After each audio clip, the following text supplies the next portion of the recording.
is First Coast News on your side. We begin with breaking news. And that breaking news tonight, a popular Jacksonville chef and food truck owner is named as the inmate injured in the Duval County Jail. Charles Faggart of Chop It Charlie's suffered injuries in jail that led to 8 corrections officers and 1 sergeant being stripped of their duties, and an investigation is now underway. And we want to go straight over to our Christina Burgess this evening with what the family is saying. Christina. Yeah, guys, the family attorney says that Charles Faggart remains in the hospital on a ventilator with life-threatening injuries. They're demanding transparency and accountability, asking how this could happen to their father and local business owner while in the care of the sheriff's office. Faggart's family attorney provided First Coast News with this statement today saying, quote, "The family is devastated and demands answers regarding how Charles sustained such catastrophic injuries while in the custody and under the supervision of the Jacksonville Sheriff's Office, a place where he should have been kept safe," end quote. The statement goes on to say, quote, "This incident has placed an overwhelming emotional and financial burden on the family. Mr. Faggart is a father to a 6-year-old son who now faces the likelihood of growing up without a dad," end quote. Faggart also spoke about his food truck service on television, including during this segment on First Coast Living in 2023. According to police records, Faggart was arrested on April 1st of this year in regard to a domestic incident. On Tuesday, the 8 corrections officers and 1 arresting sergeant with the Duval County Jail were removed from their positions pending investigation. Sheriff T.K. Waters said the inmate injuries were very bad.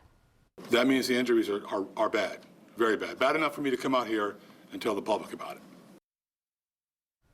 And in the last 2 hours, we have reached out to the Jacksonville Sheriff's Office for an update in their investigation. We have asked JSO for a statement in response to the family obtaining an attorney. I'll be digging into this story today, and we'll have more tonight at 11. Christina Burgess, First Coast News on your side.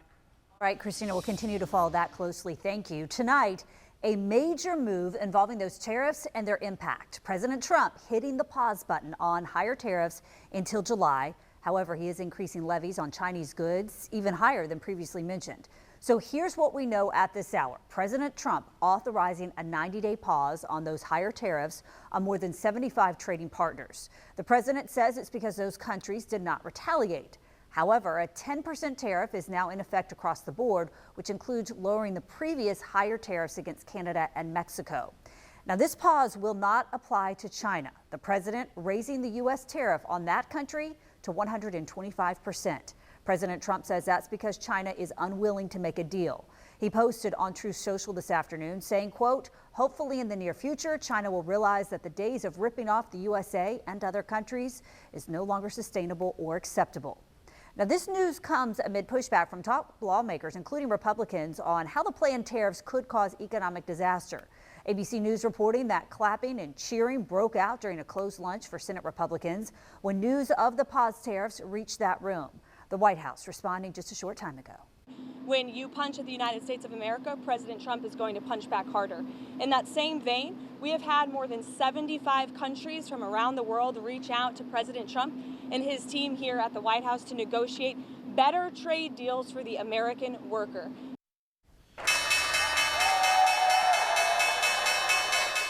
And all smiles at the closing bell as Wall Street surged following news of the tariffs being paused. Within minutes of that announcement, the Dow started climbing.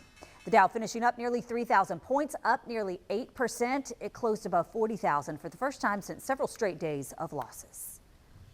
A heartbreaking end to a search for a missing 4-year-old in the Bay Meadows area. The child died after being found in a pond last night. We brought this to you as breaking news at 11. The Jacksonville Sheriff's Office searched with air units, drones, dive teams, and K-9 units. And during that search, the K-9 team discovered the child in the retention pond. He later died at the hospital. Detectives with the Homicide Unit and Crime Scene Unit will conduct the investigation. City Council member Jacoby Pittman led the city's charge a few years ago to promote retention pond safety and education. Tonight at 11, we're going to sit down with Pittman on the city's progress. We're working, I should say, to learn more tonight about a crash involving a student that happened early this morning. We know that student was hit by a car while riding a scooter near the intersection of Old Middleburg Road and Argyle Forest Boulevard. The child is an Oak Leaf High School student, according to the Clay County School District. Jacksonville Fire and Rescue tells us this all happened around 8:45 or 6:45, I should say, this morning, and that student sustained serious injuries. New at 5 in St. Johns County, the search for a suspect who robbed a bank this morning. At this time, investigators do not have a description of the suspect, and it's unclear what was stolen. It happened just before 11 at the Ameris Bank on US 1 South. No one was hurt. You can call the non-emergency line on your screen right now if you have any information that can help police. Now to Putnam County. The father of a missing girl who's never been found was in court yesterday. Ronald Cummings is the father of Haley Cummings, a 5-year-old little girl who disappeared from Putnam County back in 2009.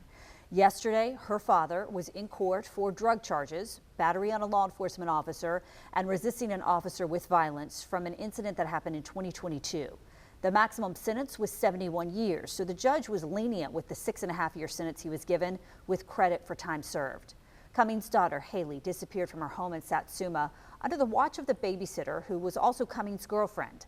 That story made national news for weeks. Investigators say the girlfriend knows what happened, but she was never arrested for Haley's disappearance. One of the 6 suspects accused in the murder of 7-year-old Breon Allen appearing in court. 17-year-old Tavares Kelly was arraigned on charges including second-degree murder. Another of the 6 suspects, 17-year-old Dante McGee, is expected to be arraigned tomorrow. Some food truck owners are worried about their income after the Jacksonville City Council approved a ban on food trucks at gas stations. The bill was originally introduced for safety reasons to prevent food trucks from catching fire or causing an explosion so close to gasoline. City Council approved the bill 12-7 last night. Now one City Council member is asking Mayor Donna Deegan to weigh in. That's right. Riley Phillips is live now in San Marco after speaking with a food truck owner who's upset with this ban. Right, Riley? Yes, I spoke with the owner of the Lumpia Lady food truck today. She tells me she parks her food truck at a gas station once a week, and she believes this ban will negatively impact her bottom line. At the same time, Councilman Rockman Johnson is now asking Mayor Donna Deegan not to put her signature on this bill.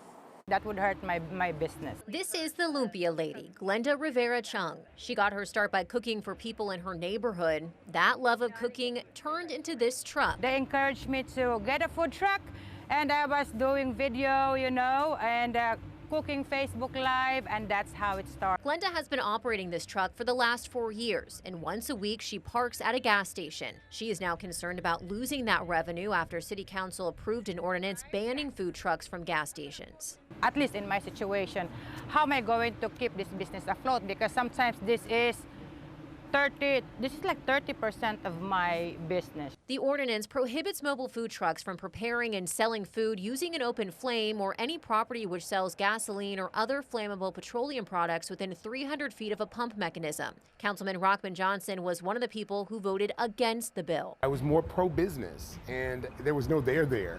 And it was looking like we were trying to find a solution for a problem that didn't exist. Johnson believes this ordinance disproportionately affects people living in underserved communities and minority business owners. He also did not believe there was enough data to support the bill. He has now sent a letter to Mayor Donna Deegan urging her not to sign it. I just think it sends the wrong message to our community, to the business community, to our city. We want business to flourish and to go move forward here. Food truck owners will have 90 days to comply with this new ordinance. After 90 days, owners could face a $250 fine per day. In the meantime, Glenda hopes the city will work more closely with the food truck community to come up with a compromise and prevent people from losing business. Let's come up with a solution into this, how we can strengthen that the safety side of the operations while we are in the gasoline station, I think both sides needs to work together. I also reached out to Councilman Joe Carlucci, who introduced this bill. I sat down with him yesterday for an interview ahead of the vote. I wanted to get his reaction today to his colleague's letter. He told me this bill was thoroughly vetted and was approved by multiple committees and the Planning Commission. He also told me his office has not received any phone calls or emails from food truck owners who oppose this bill. Live in San Marco, Riley Phillips, First Coast News, on your side. Riley, thank you. Deputies with the St. Johns County Sheriff's Office responded to a call about a dog trapped inside a car in the parking lot of the Home Depot in Durbin Pavilion. That dog was found in distress Sunday with the car's doors locked and the windows rolled up. Witnesses say the dog was inside that car for at least 15 minutes. The outside temperature at that time was about 82 degrees, and the car's interior could have reached above 100 degrees. A new bill in the Florida House that aims to protect victims from fake videos being circulated online is inspired partly by former Jacksonville Mayor Lenny Curry's daughter. Brooke Curry was 16 when a deep fake appearing to show her made the rounds. Curry says she tried to reach out to the person who posted the fake image directly but got no response. Now lawmakers want social media to remove harmful AI-generated content upon a victim's request within 48 hours. I was scared because I didn't know what to do, and angry because I never did anything to this kid, and he was just choosing to take my image and completely turn it for a funny joke. The bill is currently being presented before the Florida House, and if signed into law, it would go into effect immediately. Now to a disturbing story out of St. Pete. Police are working to learn how a woman found decomposing in her son's home died. Asha Patel is live tonight outside that home where police made that heartbreaking discovery. And someone was there at the house today? Yes, that's right. And it was actually the owner of this home. She was wearing a mask and gloves, and she was throwing away multiple items in the dumpster you see over my shoulder. She describes the inside of the home a complete mess and says that it wasn't this way when she came a year and a half ago. And she also mentioned to me that this home is now for sale. Living with his mother's dead body for months. Apparently, she was in an advanced stage of decomposition. St. Pete police say they came to this home because the owner asked them to do a welfare check on Susan King, who they haven't heard from in several months. We were introduced and invited in by her son, Michael Moulton. He's 67 years old, and he told our officers that his mom was away visiting a friend for a day or two. The next day, police came back, this time with a search warrant in hand. They encountered a lot of clutter during that search, but they went room to room. And when they reached Miss King's room, they were able to discover her body wrapped in bedding on her bed. Turns out Moulton's mother was in the home, and according to police, in an advanced stage of decomposition.